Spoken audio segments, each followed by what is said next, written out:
বীরগঞ্জে স্থানীয়ভাবে উদ্ভাবিত লাক্সই প্রযুক্তি প্রয়োগ ও সম্প্রসারণ শীর্ষক সেমিনার ও প্রদর্শনী অনুষ্ঠিত। রঞ্জিত সরকার রাজের প্রতিবেদনে। দিনাজপুরের বীরগঞ্জে স্থানীয়ভাবে উদ্ভাবিত ও বাস্তবভিত্তিক লাক্সই প্রযুক্তির প্রয়োগ এবং সম্প্রসারণ বিষয়ে সেমিনার ও প্রদর্শনী অনুষ্ঠিত হয়েছে।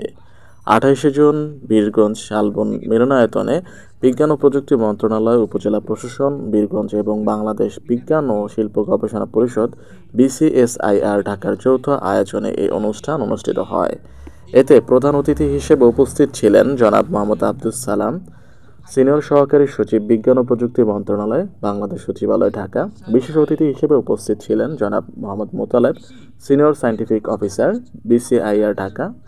সেমিনারের সভাপতিত্ব করেন বীরগঞ্জ উপজেলা নির্বাহী অফিসার জনাব তানভীরুল আহমেদ।